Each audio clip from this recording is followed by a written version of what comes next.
Hi everybody, I'm Shauna and this is Ring Light Crafts. Welcome. Isn't it simple? Okay, the first thing you guys are going to need, let me move this out of the way, is an 8x8 canvas. Now, I am not recommending buying these canvas.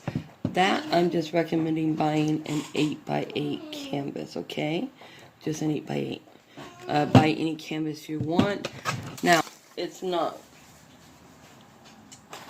You can get whatever you want, okay?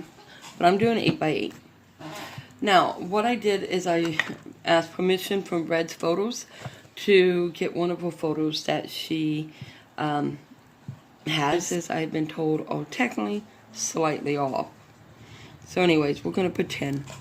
Okay, pretend is perfect. So, up a little higher, and we're going to do another little section. And we're going to mark this canvas again, every 1 inch. Whoops. Okay, so just keep marking them. Now once you get it to your 1 inch, where you can go across with your ruler with no problems. I, however, always have issues with straight lines, but you all know that. Even with the ruler, I tend to not make a straight line. And we're just going to follow that line. Don't make it a dark line, you guys, because these lines will be taken off. Eventually, you would never even know they were there. This is how you would do a master copy. So if you had a photo or a painting of a famous artist, let's say Van Gogh or something like that, someone like that, or just more modern, this is how you would just get ready to make your master copy. You get your canvas ready, you make your squares, because you literally want to try to make it where every detail of this will fit your photo. There we go. You just do it like that. Let's do the last one here. So just do the best you can. And that one is so not straight at all. Let me fix that one because, oh my goodness. See what I say? I cannot draw a straight line. So we try this one again. From basically, oops, one down. And make sure, okay, we got them all there. Now, you can turn it this way, you guys.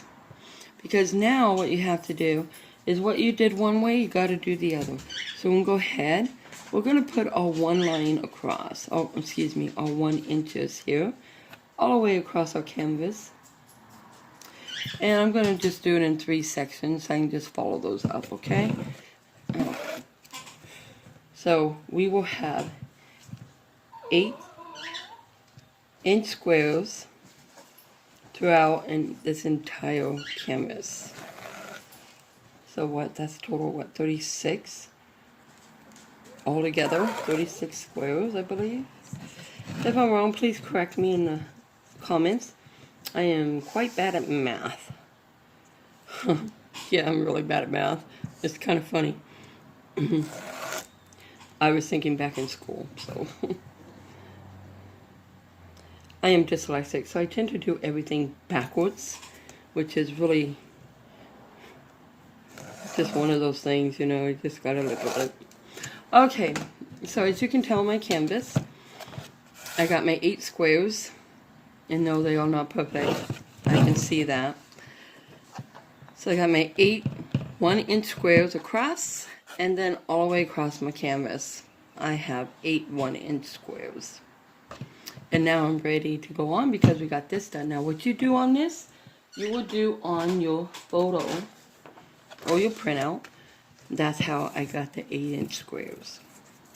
Now the reason behind this is, I'll do it this way. You're going to figure out, well, pick your picture, any picture you want, you guys. And it should all match up.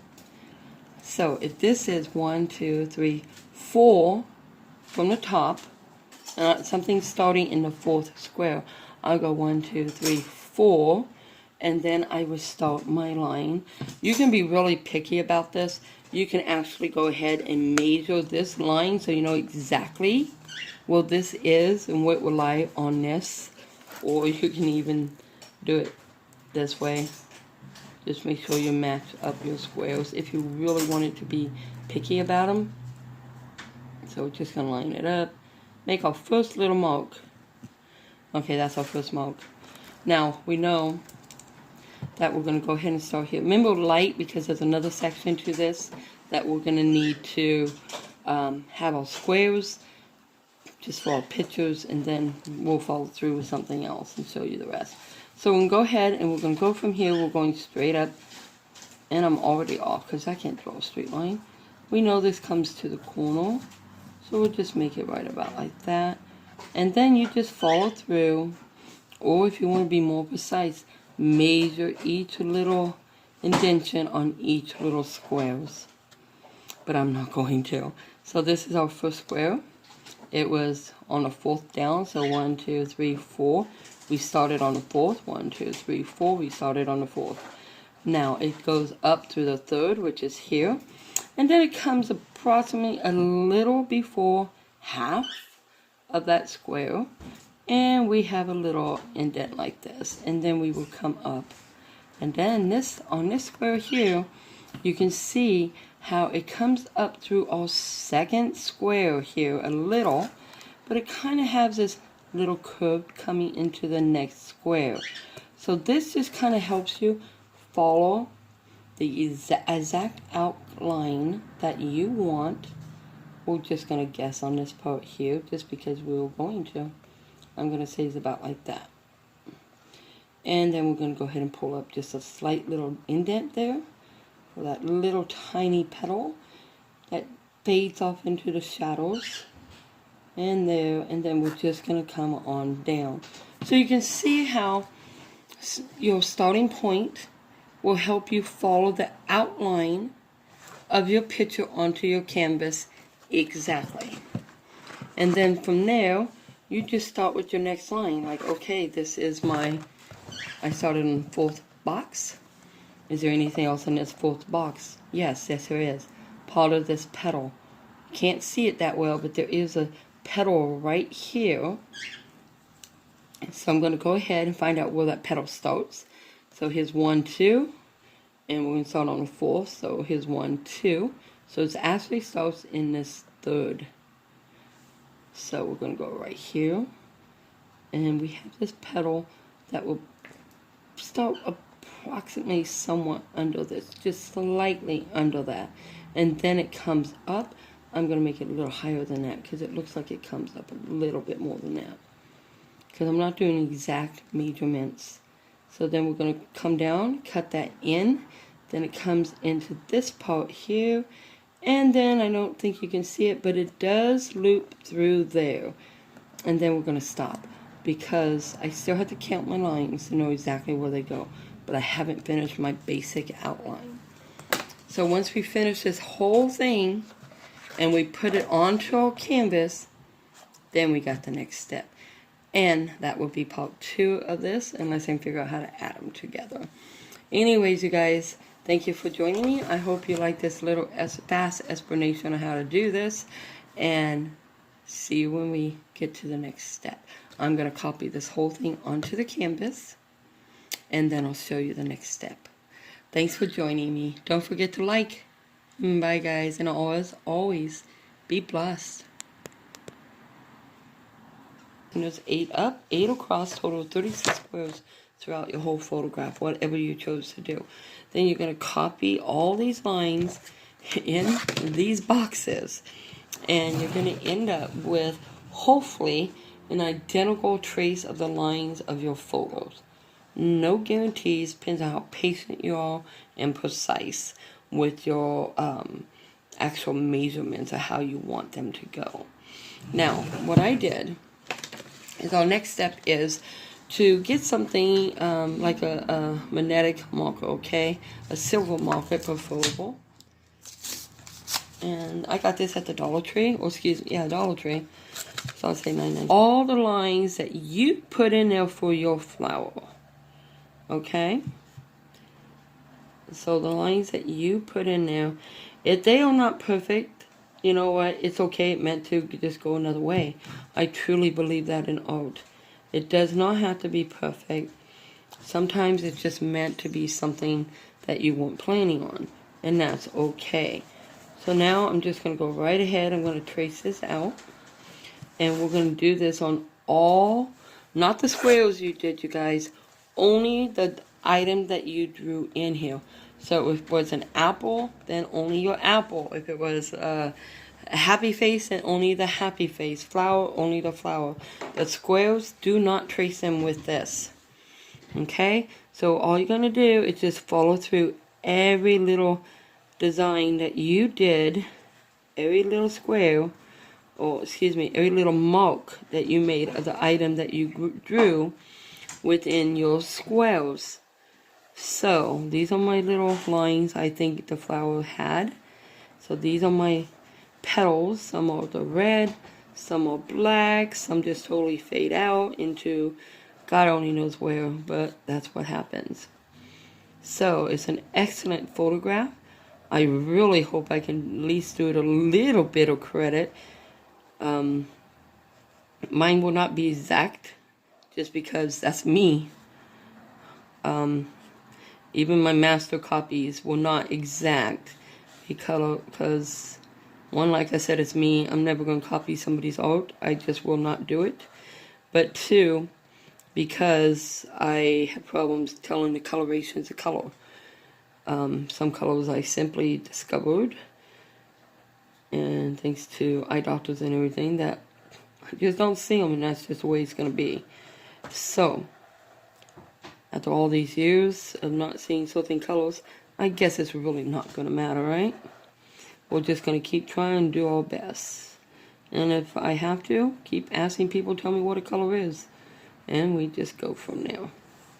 And it's okay. I don't mind that one bit, as long as they don't. Okay. Here we go. We just keep going. Remember, just trace your items. If you did a happy face, trace your happy face with this marker.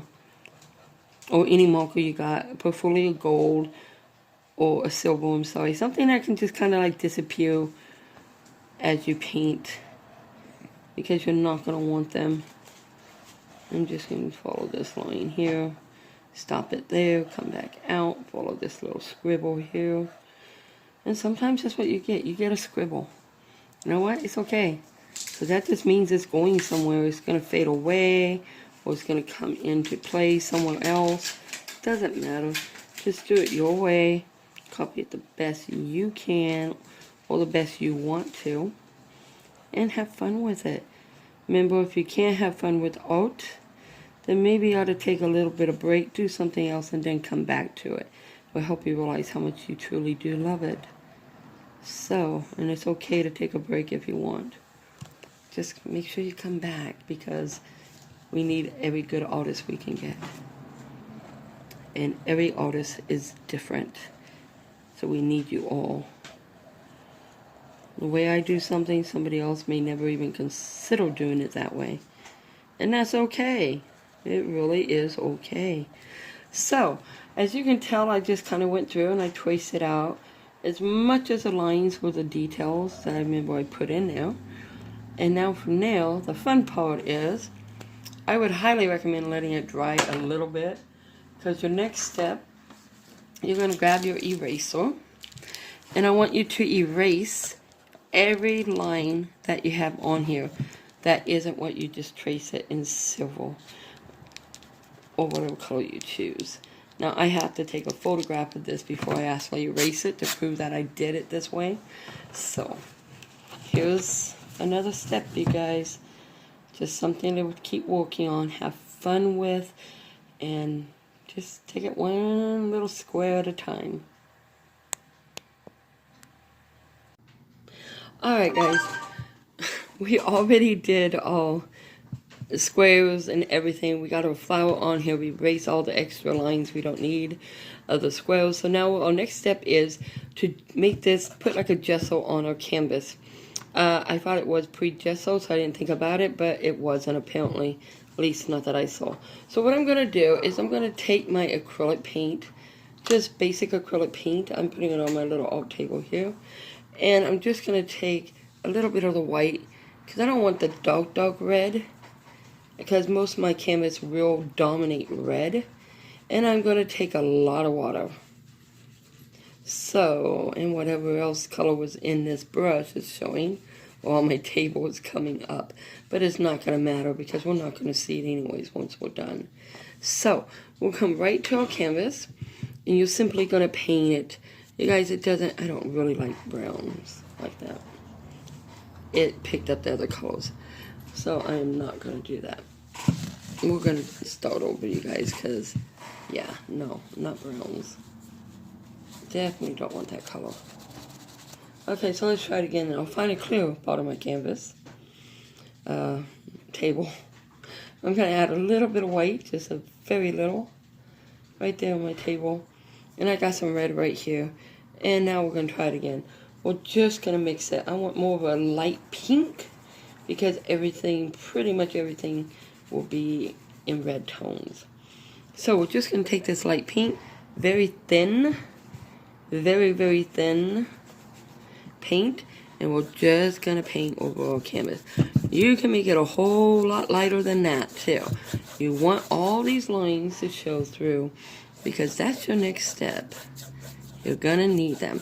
So all we're doing is we're gessoing with the color that is most dominant in this particular painting. And we're going to add more water because it doesn't have to. None of this will show you guys. We're just getting this canvas ready to be painted. So it doesn't matter which way you do this. Okay. We're just going to go back and forth. And add water. Just put it all over. I don't even care if you do it perfectly or you just plop it on there. Now, when you're doing a canvas like this, you guys, a big painting like this, the other thing you really might want to consider, I know it's a small painting, but it's a big project. The other thing you may want to consider on the canvas is to do the sides. Most people just paint the canvas and the side will go in a frame and you think nothing of it. But since the type of painting is going to be, let's go back this way real fast, we're good enough with that, is we're going to go ahead and I would recommend that you go right ahead with the same colors you did and just paint this. That's all you got to do. Just get it all on it. Doesn't have to be perfect. Just get this ready for painting as well. The reason why I'm doing this is a big project, so I want to make sure that you guys know that you can go ahead and do the sides as well. I will continue and finish up all the sides, but you get the idea. And at that step, we're going to let this dry. It is acrylic. A lot of people do it in oil, but we're going to go ahead and just start with the acrylic. Because once you do the acrylic, we're going to see about the next step, okay? We may change something. But for now, just get the canvas ready to go. Do your sides the same color. Just get it ready. And then we'll follow through with the next step.